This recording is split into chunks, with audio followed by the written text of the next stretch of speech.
नमस्कार, news one India में आपका स्वागत है। आपके साथ मैं धर्मराज सिंह। मुख्यमंत्री तीरथ सिंह रावत का super exclusive interview news one India पर आपको दिखा रहे। हरिद्वार कुंभ को लेकर मुख्यमंत्री ने न्यूज वन इंडिया से बातचीत की है। कुंभ की व्यवस्थाओं को जितना विस्तार दिया जा सकता है उतना हम देंगे, ये कहना है मुख्यमंत्री का। हम कुंभ को दिव्य और भव्य बनाने के लिए संकल्पित हैं। किसी को स्नान में किसी तरीके की कोई दिक्कत नहीं होगी। संत समाज को खुश करने के लिए जो कर सकता है किया जा सकता है और राज्य सरकार करेगी। सभी व्यवस्थाओं को हम मुकम्मल करेंगे। महाकुंभ को लेकर हरिद्वार में हर तरीके की तैयारी मुकम्मल की जा रही है। किसी को भी आने जाने में किसी तरीके की असुविधा ना हो, इसका पूरा ख्याल राज्य सरकार रखेगी। एक एक जगह पर जाकर मैं खुद विकास कार्यों का जायजा लूंगा। यह खुद मुख्यमंत्री कह रहे हैं कि किस तरीके से वहां पर काम चल रहे हैं, हर जगह पर मैं खुद जाऊंगा और उसका जायजा लूंगा। अधिकारियों को साफ तौर पर निर्देश दे दिया गया है कि किसी भी आने वाले को यहां पर किसी तरीके की असुविधा नहीं होनी चाहिए। अब अखाड़ा परिषद भी खुश है, संत समाज खुश है, उनकी हर समस्या का समाधान हो रहा है और कुंभ दिव्य और भव्य हो। स्नान पर्व के समय घाट क्षेत्र में आने के लिए अब श्रद्धालुओं को परेशान नहीं होना होगा, क्योंकि अब राज्य सरकार ने बसों की व्यवस्था भी की है। निरीक्षण कर रहे हैं क्या हरिद्वार में किस तरह से एक अलग खूबसूरती, एक अलग वो दिखाई दे रहा है। देखिए, महाकुंभ है जी, और इसकी सुंदरता और कमता अविरल धारा भी बहती रहे और साथ ही दिव्य भव्य बने, ये प्रयास हमारा है और सब इसका लाभ ले सकें। और सभी 12 साल पहले जिन लोगों ने मन बनाया होगा वो सब लोग आएँ। मेरी यही लोगों से संदेश है और जितना भी हो सके हम इसको पूरा विस्तार देने का काम करेंगे और सभी बिना रोक टोक के स्नान कर वापस जा सकें, ऐसे भव्य दिव्य इस प्रकार का। आप साधु सन्यासियों से मिले हैं, बैरागियों से भी मिले हैं, क्या लगता है कि कितना वो अपने आप को एक तरह से कन्विंस महसूस कर रहे हैं, क्योंकि पहले जो नाराजगी थी अब वो मुझे लगता है दूर हो चुकी है जो है। देखिए, सारा संत समाज, अखाड़ा परिषद, सभी लोग प्रसन्न चित्त हैं, खुश हैं और आज वो स्वयं कह रहे हैं कि किसी प्रकार की कोई दिक्कत और कठिनाई नहीं है और जो हमने चाहा था वो हमको मिल रहा है। पूरी तरह शासन प्रशासन मदद कर रहा है। तैयारियों से संतुष्ट है सर आप? पूरी तरह। मैं आज अभी फिर समीक्षा भी हम लोग करने वाले हैं। इससे पहले भी हमने कुंभ की बैठक मैंने देहरादून में ली थी और आज भी बहुत सारी योजनाओं का शुभारंभ किया है और मैं पूरी तरह से संतुष्ट। जो कुछ भी कमियां यदि अभी हमें कोई लगता है निरीक्षण करने के बाद भी, तो उसको हम जल्दी पूरा करेंगे। एक महत्वपूर्ण समस्या ये है कि जो श्रद्धालु यहाँ पर आ रहे हैं, खास करके बुजुर्ग लोग, बहुत सारे लोग आते हैं, उन्हें घाटों तक पहुँचने दिया जाए, क्योंकि ट्रांसपोर्टेशन बहुत पहले रोक दिया जाता है, वो एक असुविधा का कारण बन रहा है। देखिए, इसके लिए हमने बसेज लगाई हैं और आने वाले समय जो 3 स्नान हैं उनमें और बढ़ोतरी बसों की करने जा रहे हैं और वो लोगों को स्नान कराएं और स्नान कराने के तत्काल बाद फिर उनको बाहर बॉर्डर तक जहां भी उनको जाना है गंतव्य तक वहां पहुंचाने का काम करेंगे। Thank you so much. बिल्कुल, तो ये थे तीरथ सिंह रावत, जिन्होंने साफ तौर पर कहा कि हम श्रद्धालुओं के लिए सभी व्यवस्थाओं को सुनिश्चित कर रहे हैं और कोशिश ये कर रहे हैं कि किसी भी तरीके से ना तो श्रद्धालुओं को असुविधा हो और ना ही संत समाज को। और जहां तक रही बात तैयारियों की, तो वो खुद एक एक तैयारियों को परख रहे हैं और तैयारियां मुकम्मल हों, ये कोशिश की जा रही है। न्यूज वन इंडिया से एक्सक्लूसिव बात की है मुख्यमंत्री तीरथ सिंह रावत ने। ब्रजेश श्रीवास्तव अपने सहयोगी अतुल के साथ, न्यूज वन इंडिया, हरिद्वार। और अब से थोड़ी देर में देहरादून में Bharatiya Janata party core group की बैठक होगी और इस बैठक में प्रदेश अध्यक्ष मदन कौशिक शामिल हो रहे हैं। बैठक में इनके अलावा मंत्री धन सिंह रावत और सांसद रानी राज लक्ष्मी भी पहुंची हैं। इसके अलावा बंशीधर भगत भी पहुंचे हैं। बीजेपी मुख्यालय में विधानसभा चुनाव में जो उपचुनाव होना है सल्ट का, उसको लेकर चर्चा होगी। प्रत्याशी कौन होगा इसको लेकर बातचीत होगी। सल्ट उपचुनाव में कमेटी ने 3 नामों का एक पैनल तैयार किया है। पैनल में पूर्व विधायक सुरेंद्र जीना के भाई के अलावा 3 और नाम शामिल हैं। यशपाल आर्य, जिनको जिम्मेदारी दी गई है सल्ट उपचुनाव की उनकी अध्यक्षता वाली कमेटी ने 3 नाम तैयार किए हैं और अब उन नामों पर चर्चा होगी और संभवतः आज जो बैठक होगी उसमें नाम को अंतिम रूप दे दिया जाए और हो सकता है औपचारिक ऐलान अभी ना करें, लेकिन आने वाले दिनों में जल्द से जल्द ऐलान भी होगा। देखिए, पार्टी की तरफ से माननीय यशपाल आर्य जी और हमारे मंत्री भट्ट जी और मैं सल्ट में गए थे और सल्ट में सबसे हमने राय शुमारी करके आ रहे हैं। और आज पार्टी की जो कोर ग्रुप की बैठक है, इसमें जो हम पैनल वहाँ से बना के लाए हैं उस पैनल पे आज डिस्कस होगा और यहाँ डिस्कस होने के बाद फिर केंद्रीय पार्लियामेंट्री बोर्ड को जो हमारी चुनाव समिति केंद्र की है उसको भेजा जाएगा।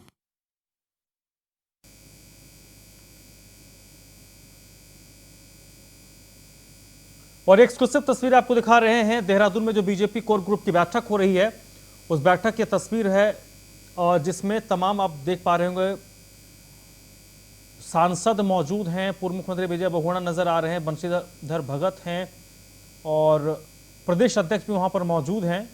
सल्ट उपचुनाव को लेकर यहां पर चर्चा होगी, प्रत्याशियों के नामों पर विचार विमर्श बीजेपी कोर ग्रुप की बैठक में होगा।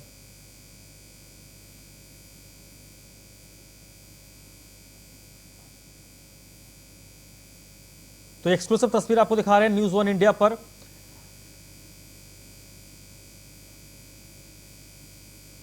पूर्व मुख्यमंत्री विजय बहुगुणा के अलावा प्रदेश अध्यक्ष इसमें मौजूद हैं। तमाम कई मंत्री आपको नजर आ रहे होंगे जो उत्तराखंड सरकार के, और सभी एक बड़ी चुनौती उपचुनाव को लेकर है। हालांकि उपचुनाव में माना यह जाता है कि जिनकी सत्ता होती है उपचुनाव में नतीजे उनके पक्ष में आए उसकी गुंजाइश होती है।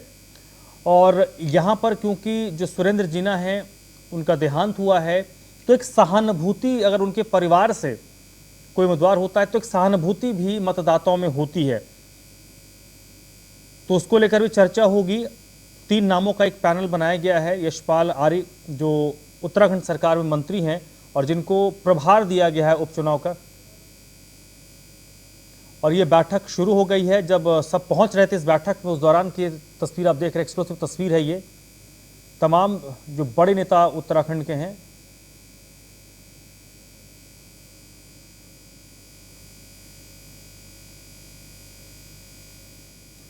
और एक्सक्लूसिव तस्वीर आप देख रहे हैं न्यूज़ 1 इंडिया पे। मुख्यमंत्री भी मौजूद हैं, रमेश पोखरियाल निशंक हरिद्वार के सांसद हैं, केंद्र में HRD मिनिस्टर हैं। बीजेपी कोर ग्रुप की बैठक है और इस कोर ग्रुप की बैठक में फोकस जो विशेष तौर पर है वो उपचुनाव है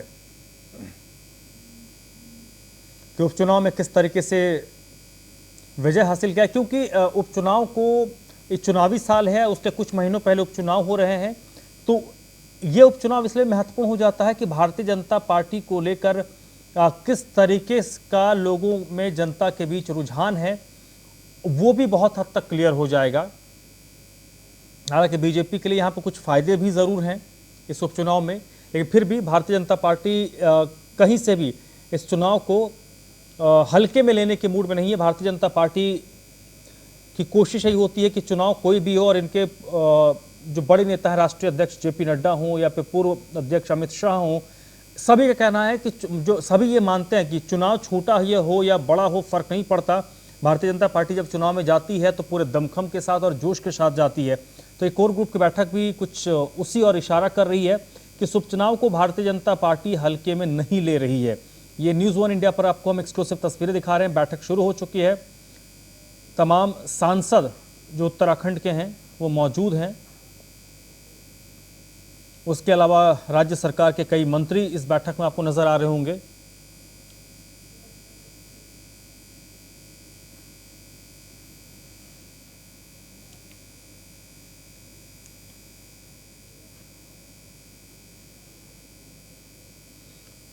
तो विधानसभा के उपचुनाव को लेकर बीजेपी की कोर ग्रुप की बैठक जो शुरू हो चुकी है।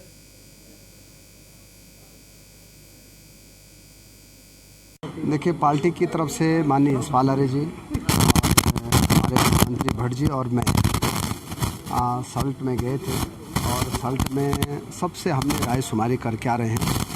और आज पार्टी की जो कोर ग्रुप की बैठक है, इसमें जो हम पैनल वहाँ से बना के लाए हैं उस पैनल पे आज डिस्कस होगा और यहाँ डिस्कस होने के बाद फिर केंद्रीय पार्लियामेंट्री बोर्ड को जो हमारी चुनाव समिति केंद्र है उसको भेजा जाएगा और मुझे लगता है कि बहुत जल्दी हमारे प्रत्याशी की घोषणा हो जाएगी।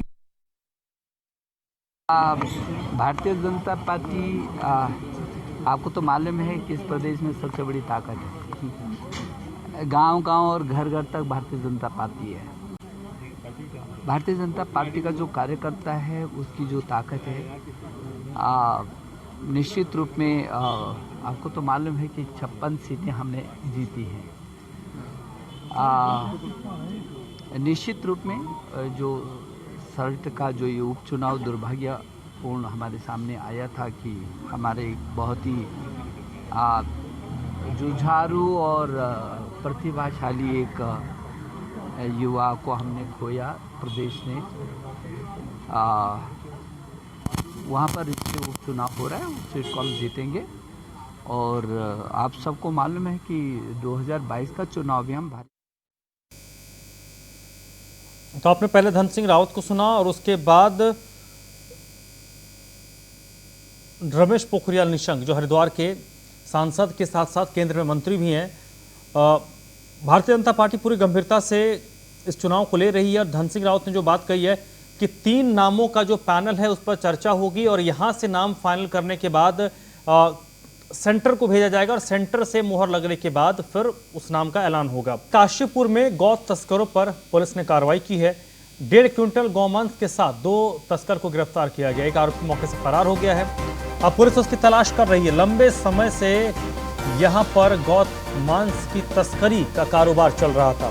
पुलिस ने मुखबिर की सूचना पर यह छापेमारी की। काशीपुर के गंगे बाबा रोड का ये मामला है जहां पर गौ तस्करी और गौ मांस की तस्करी के आरोप में पुलिस ने कार्रवाई की है। एक शख्स को गिरफ्तार किया है और बाकी जो उसके साथी थे वो फरार होने में कामयाब हैं। काशीपुर का ये मामला है जहां पर गौ तस्करी के मामले पर पुलिस ने कार्रवाई की है और 1.5 क्विंटल गौ मांस के साथ 2 तस्करों को गिरफ्तार किया है। एक आरोपी मौके से फरार हो गया जिसकी तलाश अब पुलिस कर रही है।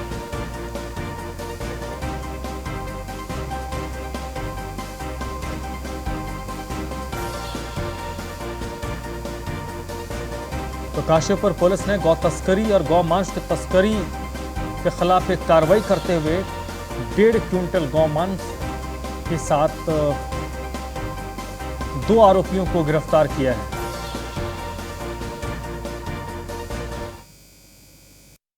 आज सुबह पुलिस को मुखबिर द्वारा सूचना मिली कि गंगे बाबा रोड काली बस्ती में एक खंडरनुमा मकान में कुछ लोग गौकसी कर रहे हैं। सूचना में तुरंत कार्रवाई करते हुए पुलिस द्वारा मौके से 2 लोगों को पकड़ा गया है। साथ ही साथ करीब 1.5 क्विंटल गौ मांस बरामद किया गया है और इसमें एक व्यक्ति मौके से फरार है। अब पकड़े गए व्यक्तियों को गिरफ्तार किया गया है और माननीय न्यायालय उसको रिमांड हेतु पेश किया जा रहा है। इनसे पूछताछ की गई है। इसमें जो फरार है उसके बारे में बता रहे हैं कि इसके संबंध में काफ़ी समय से सूचना प्राप्त हो रही थी, परंतु ये पुलिस की पकड़ से लगातार बाहर चल रहा था। तो आज सुबह इसके साथियों को पकड़ लिया। शीघ्र ही जो फरार व्यक्ति है इसकी भी। दिनेशपुर में कच्ची शराब को लेकर ग्रामीणों में काफ़ी रोष है। इस इलाके के जो प्रधान है गगन सिंह, उनके नेतृत्व में ग्रामीणों का एक विरोध प्रदर्शन हुआ है। लोगों ने अवैध शराब की बिक्री को लेकर चक्का जाम किया है। कई जगहों पर खुलेआम इस इलाके में अवैध शराब बेची जाती है और ग्रामीणों ने शासन प्रशासन के खिलाफ नारेबाजी की है और इस धंधे पर अंकुश लगाने, इस धंधे को बंद कराने की मांग की है। हम ये कहना चाहते हैं कि जो कच्ची शराब दिन भर यहाँ पे बिकती है, सुबह से लेकर शाम रात 11 बजे तक कच्ची दारू यहाँ बिकती है और यहाँ के जितनी भी लेडीज लड़कियाँ वहाँ से गुजरती हैं उनको बहुत दिक्कतें आती हैं। डेली आए दिन वहाँ पे झगड़े होते हैं। झगड़े के इतने तगड़े होते हैं कि किसी का सिर फटता है, किसी का कुछ होता है। छोटे छोटे बच्चों पे बहुत ही गहरा असर पड़ रहा है जो कि आने वाले समय के लिए सही नहीं है। युवा पीढ़ी सारी भविष्य उनका खराब हो रहा है। ये अगर कच्ची दारू बंद हो जाएगी, युवा आगे बढ़ेंगे, कुछ करेंगे, कुछ करके दिखाएंगे। एसओ साहब जो हमारे दिनेशपुर वाले आए हैं उन्होंने इनको मुकदमे भी डाले हैं और प्रशासन ने इनको जेल भी भेजा है। पर ये जब जेल जाते हैं एक तो जमानत करके पुलिस वालों से पहले आ जाते हैं। जो पुलिस इनको पकड़ के लेके जाती है कोर्ट में, वो धारा ऐसी होती है कि ये पुलिस वाले बाद में आते हैं और मुजरिम पहले आ जाता है। तो कई बार कोशिश कर चुके हैं और मैं ये कहता हूँ इनके ऊपर NDPS लगाई जाए, कहीं NDPS की धारा इन पर लगाई जाएगी, ये कभी भी इनकी जमानत 2 साल से पहले नहीं होगी। ये हम लोगों को मजाक करते हैं गाँव के अंदर कि हम हाथों जमानत करा लेंगे, तुम लोग क्या कर लोगे। और मैं प्रशासन से अनुरोध करता हूँ इनके ऊपर NDPS लगाई जाए, कहीं NDPS लगाई जाएगी इनकी 4 इस बुलेटिन में फिलहाल इतना ही।